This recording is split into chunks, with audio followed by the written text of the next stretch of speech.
Welcome to breezy Sebring International Raceway in Florida for the 1993 debut of the Firestone Firehawk Grand Sports class. Now, a week ago, we had the sports and touring action from Sebring. Today, Dorsey Grand Sports, they're a little bit faster. Yeah, these are the fast guys, and we have a brand new fast guy, an F-body, sitting on the pole, brand new Pontiac. We have a smaller field than usual, but you can bet the intense competition at the front is going to be there. That's right, and we'll also see some sports and touring guys running today. They've been granted a special exemption from IMSA. They'll be competing for prize money, but not for points. We'll have all the action from Sebring and a lot more for you in this half hour of Firestone Firehawk.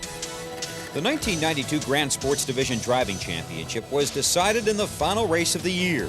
Nick Ham won the crown, then took his title and his talent to a new series, leaving a wide open race for King of the Hill this year. We'll flash back to the run for the championship and see what's ahead in 1993.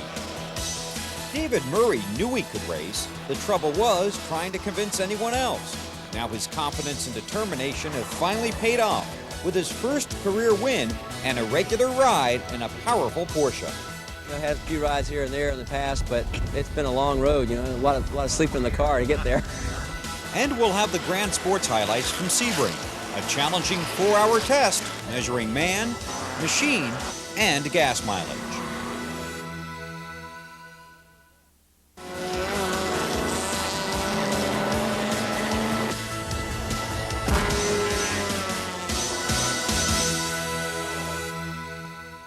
We expect to see some really great racing in the 1993 Grand Sports Division. In fact, in 1992, the Series Championship wasn't even decided to the very last race here at Sebring. If you missed that, here's a look back. The Grand Sports Division is just one of the 3 classes in the Firestone Firehawk Endurance Championship. And while all 3 divisions feature dramatic racing, the Grand Sports class showcases the fastest cars in Firehawk. The division is dominated by Porsche 944 S2s, F-body cars, the Firebirds and Camaros, and features the BMW M3 and Ford Mustang, among other competitors. Like the sports and touring divisions we watched last week, the Grand Sports cars are street stock cars competing on off-the-shelf Firestone Firehawk tires that are shaved to a racing depth of 2/32 of an inch. In heavy rain, cars are fitted with full treaded tires. If 1993 provides the same excitement as 1992, this should be a great year for the Grand Sports Division. While Porsche locked up the manufacturer's title midway through the season, the chase for the championship came down to the final event of the year, with Doug Goad pursuing points leader Nick Ham and Nick's Porsche teammate Rich Muscala. But Goad's chances were smothered early in the race with a clutch problem. We came close. If it hadn't been for the last race problems, we would have been in real good shape. But I guess that kind of thing happens. We went through a series of about 7 or 8 races in a row where we didn't have a mechanical problem to speak of. Car ran flawlessly, and you're going to get bit every once in a while. This season, Goad and his factory-authorized Firebirds could be the favorite to capture the championship that slipped away in '92. The race is wide open. Defending champion Nick Ham and car owner Rich Muscala will run a limited schedule of Firehawk events in 1993 after a season that produced 6 wins, the driving title, and the manufacturer's crown. Well, it was just such a satisfying, terrific year. It's often hard to duplicate something like that. We'd achieved our goals, just really enjoyed it, and it gave us an opportunity now to think, where do we want to move? And it was a logical shift to now move to the Bridgestone series for the supercar races. Boris Said makes the jump to Grand Sports after winning the Sports Division Championship a year ago. Said is a veteran racer, excited about the challenges that lie ahead. I'm new to Grand Sports, and I'm new to a Porsche. I ran in one race last year at Lime Rock and did pretty good. And, you know, I think the Porsche is the car to beat. I think the new Pontiac Firebird is going to be a lot faster down the straightaway. And I think the Porsche is going to be better handling and go longer on gas. So, in a way, I'm going to be in the same scenario as last year with the Stealths. They weren't always the fastest car, but they were always there at the end. Another guy who is always there at the end is 2-time Grand Sports champion Joe Vardy, looking to rebound from a rare subpar performance in '92 that saw him finish 4th in the point race. With the absence of Nick Ham, the championship is wide open, and there are a number of drivers that will be gunning for it in 1993. Now let's take a look at this week's Firehawk newsreel. Doug Goad debuted his new Pontiac Firebird at Sebring with a pole-winning run in qualifying. Doug took the pole with a time of 2 minutes 49.4 seconds, averaging 78.3 miles per hour on this challenging 3.7-mile track. 17 cars entered the season opener. In 8 years of racing at Sebring, the Firestone Firehawk Series has logged more than 255,000 miles, just part of the nearly 2 million total miles Firehawk cars have raced since the series began in 1985. The Firestone Firehawk Endurance Championship will wrap up the 1993 season with a 12-hour race here at Sebring this fall. Last year, all 3 driving champions were decided during the season finale. Hi, this is Doug Goad, number 6 Pontiac. We're sitting on the pole today. You're watching TNN Firehawk. Got a lot of great racing action coming up, so stay tuned and have a great time.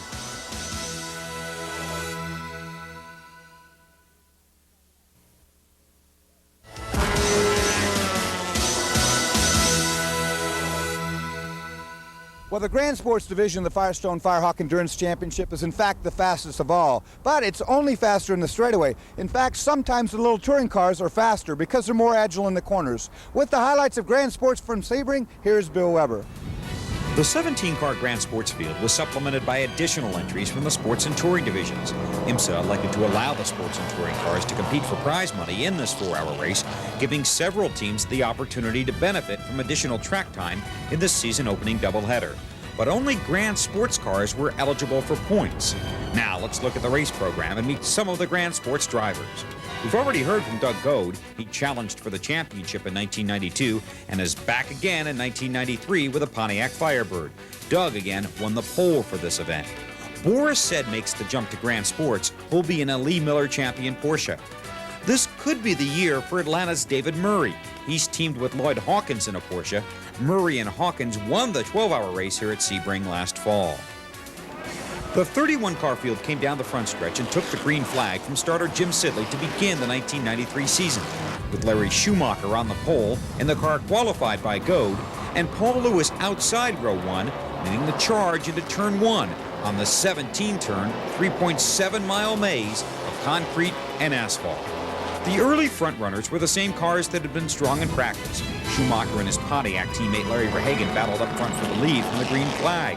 Schumacher led the opening lap before Verhagen, driving the number 9 Pontiac, overhauled his partner on lap 2 to take the point.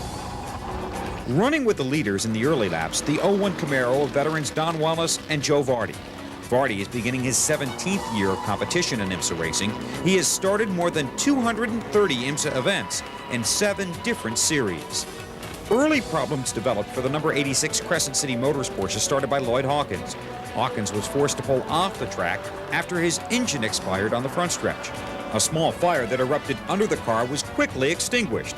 Hawkins was unharmed, but the 86 was finished for the season opener, leaving the team hopes resting on the 82 Porsche, started by Terry Earwood. Terry's running really good. Actually, he didn't even drive the car until this morning. We had a 10-minute warm-up, and I wanted to make sure the car was right because I've got a lot of time in the cars. And I went out and did a lap out and in, and it was okay. He got in the car and finished the 10-minute warm-up, which is about 3 laps. And then he started the race. So he's doing a super job, and he's running really race times, and he's moved up to 3rd place from 6th, so we're not complaining at all. The Lee Miller champion Porsche team started a fleet of 4 cars, with 1992 Sports Division champion Boris Said waiting to hitch a ride in one of them. Paul Lewis started the number 2 car in the 2nd position and was running with the leaders through the early stages of the race. After the first hour, Verhagen continued to lead in the number 9 Pontiac. The 63 Porsche of Charles Coker and Dave White was 2nd, Schumacher was 3rd in another Pontiac, Earwood was 4th in a Porsche, and the number 8 Porsche of Mike Agliarda was 5th. In 1992, Vardy battled a variety of gremlins that slowed, then stopped his chase for the Grand Sports Championship. His hopes for a fast start in 93 were short-circuited early. First, an unscheduled pit stop pushed the Camaro back in the field. Then just past the 1-hour mark, the 01 was hampered when the car lost 5th gear. Vardy and Wallace fell 12 laps off the pace and eventually finished 16th overall and 9th in the Grand Sports class. An hour and 11 minutes into the race, Verhagen pitted his Pontiac after leading for 26 laps. The car got a fresh load of fuel and Andy Pilgrim took the wheel. Dave White was having a great run in the 63 Porsche, and he inherited the lead on lap 29. There were 4 lead changes in the next 15 laps.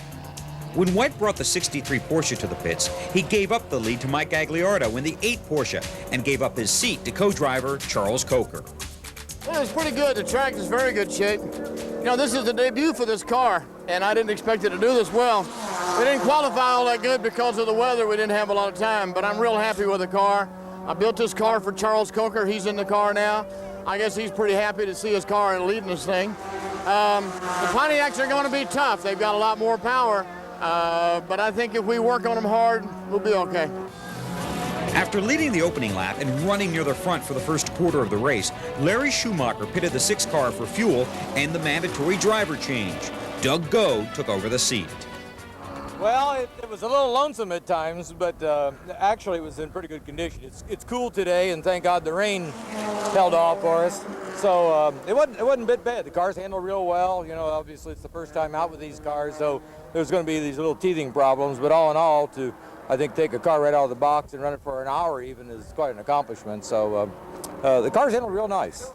On lap 35, Pilgrim recaptured the lead in the number 9 Pontiac and looked primed for a strong run. But just shy of the 2-hour mark, Pilgrim was black flagged for spilling fuel, a costly penalty that trimmed Andy's chance at the win. With Pilgrim in the pits, the 82 Porsche zoomed to the lead, co-driven by Terry Earwood, Lloyd Hawkins, and David Murray. And among the challengers, Boris Said, taking over for Paul Lewis and the number 2 Lee Miller champion Porsche. It's pretty good. It's very windy, and the cars seem to be running a couple of seconds slower than maybe they should be. But conditions are good, the track is good, and unfortunately there aren't that many cars, so it's a little like cruising. Except that, of course, I had the other number 8 car that was with me that we were having a good race. So it's good, nice race. I was going to ask you about that. You have a race within a race because you and the 8 car were going at it pretty good, it looked like. Yeah, we had a gentleman's agreement not to kill each other, but generally speaking, it was, let's see if we can get to the corner first. The 82 Crescent City Motors Porsche led a parade of 5 cars remaining on the lead lap and chasing the race leader. Goad was second in a Pontiac, Boris Said was third in a Porsche, Pilgrim was running 4th after heating the black flag, and the 8 Porsche with Tom Rathbun at the wheel was 5th. But the solid opening day performance from the combination of Rathbun and Gagliardo ended on lap 54 with a broken axle. Rathbun parked the car at turn 10, and after running 5th, fell to an 11th place finish. On lap 45, Hawkins brought the 82 Porsche to the pits and turned the car over to David Murray. But with an hour and 20 minutes left in the race, the big question became fuel. This team was hoping this would be the final fuel stop, but they might need some help from a full course caution to go the distance. Goad briefly took the lead, but 4 laps later was forced to pit for fuel, tires, and front brake pads. A 3-minute and 35-second stop, and Murray moved to the front. With an hour remaining in the race, only 2 cars remained on the lead lap. Murray, driving the 82 Porsche, had a 50-second lead on Boris Said, driving the number 2 Lee Miller champion Porsche. Goad was running 3rd and Pilgrim 4th, followed by the 63 Porsche with Charles Coker 5th. The Pontiacs fell further off the pace in the final hour. Pilgrim had to have a rear strut replaced on the 9 car. Goad was black flagged for leaking fuel. The final laps were a battle between Murray, Said, and the fuel gauge. Both camps were cautious about their ability to go the distance, and both drivers were making every effort to save gas. Lee, has Boris made his final pit stop? Can he go the whole way? We believe so. There's a chance that we might have to put a gallon of fuel in, but we believe he's made the last pit stop. Any possibility of him being able to catch David Murray? We're 40 seconds behind the leader right now, and we're lapping at the same time, so it doesn't look good at the moment. You need a little luck. Need some luck.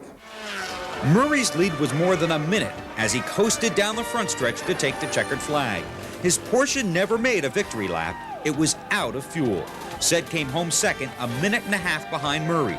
Coker made it a Porsche sweep of the top 3 positions, finishing 3rd, 1 lap down.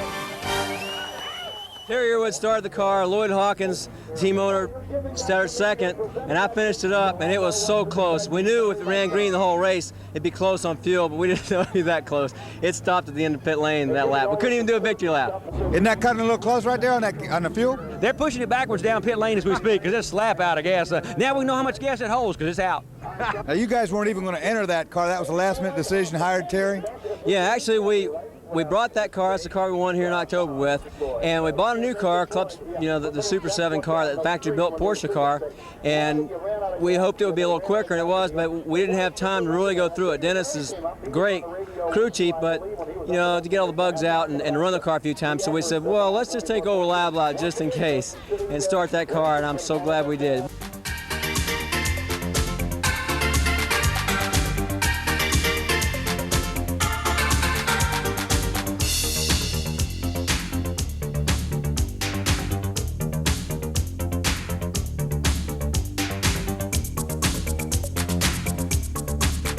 Now, the next stop for the Grand Sports Division, in fact, all 3 divisions of Firehawk, will be a unique first-time experience, Dorsey. Indeed it will. The new Atlanta Motor Speedway for the first time attempt at running through the infield, and the first time for a Firestone Firehawk car on the high banks, and they're pumped. That's the next stop for the Firehawk Series, and it gives one driver a chance to race in front of his hometown fans. Atlanta's David Murray will have his story coming up next.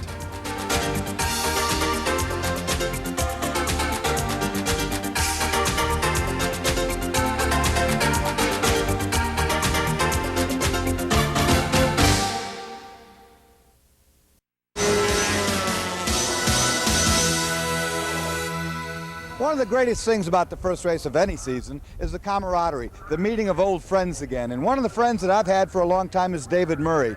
David is a guy who got his very first career Firehawk win at this very racetrack, Sebring, last October. We had a chance to meet with him. David Murray is beginning his 6th season in the Firestone Firehawk Endurance Championship. His win in today's race was his 2nd career victory and his 2nd straight win in the Firehawk Series. David's back-to-back visits to Victory Lane serve as a long-awaited reward for all the effort and energy he has funneled into his racing career. Ran Formula Ford and SCCA and Sport Renault and did some things like that. Finally realized that you needed to be in the professional ranks where the people were to see you. And I had some experience by then, but getting started in IMSA was really difficult because it's a catch-22. Nobody wanted to let you drive their car, which I don't blame them because it's a big investment. They're taking a risk on that. And then finally, when you start getting into that, they can see it for themselves instead of looking at a paper and seeing the resume. It just doesn't work. So I finally got into that, and things are going real well now. And you just kind of hope that it keeps going that way. And you know, had a few rides here and there in the past, but it's been a long road. You know, a lot of sleeping in the car to get there. Today, Murray is driving cars instead of sleeping in them. He's an instructor at the Road Atlanta Driving School and co-drives a Porsche with Lloyd Hawkins. Murray's first Firehawk victory came in the season finale last fall in the 12-hour race at Sebring, co-driving with Hawkins. It was a day David had been dreaming of. I spent 2 years actually going to all the IMSA races and sleeping in my car and asking people, can I drive your car? And they'd say, no, I don't think so. And it was to the point where I was ready to give up. And one of my students in Skip Barber's school said, gee, if I buy a Camaro, will you race in Firehawk? And I said, sure. Matter of fact, I said, that's where we should go. Murray's persistence and performance led to a ride with the Kelly Moss crew, one of the top teams in the Firehawk Series. In 1991, David started 8 Grand Sports races and posted 6 top 10 finishes. Last year, he finished 4th, 3rd, and 1st, running a limited schedule after landing a ride in the Bridgestone Supercar Championship. Doc Bundy and I did some stuff together, and he said, come drive the Lotus, and that started off as one race, and did most of the season last year, and then now this year it's going to be a full-blown effort. So it's definitely a lot more appreciative now, knowing how hard you work for it, and Doc and I relate together a lot because that's how he started, sweeping floors. The Bridgestone Supercar Championship features 30-minute sprint races, an exact opposite of the endurance format of the Firestone Series. But Murray enjoys battling in both events. It's pretty exciting, and I'm glad to be part of both worlds. I miss that short race. That's what we used to do in the club stuff before, and it was, you had to go hard. And now, you know, now it's back to that, and I haven't done that in a number of years, and it's only one driver in the car.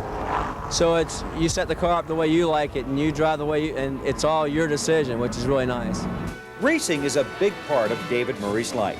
His career is still blooming, and this summer includes a crowded calendar competing in the Firestone Firehawk Series and the Bridgestone Supercar Championship. But David is devoted to the sport, and like any racer, he is focused on trying to be the best. Drake Olson one time said, I just want to race, you know, and I thought, wow, I want to go Formula One. I want to go do something like that. And now I still would like to be at the pinnacle of a series, but it's not necessarily as important to be in a certain one anymore. It's to be the best at road racing, whether it's in the GTP cars or the Indy cars or Formula One or NASCAR. You know, just to be at the pinnacle of that, because not so much because of the flash and the glitter, but because that's the best of the best, and that's where you challenge yourself, and that's why I'd like to end up doing something like that.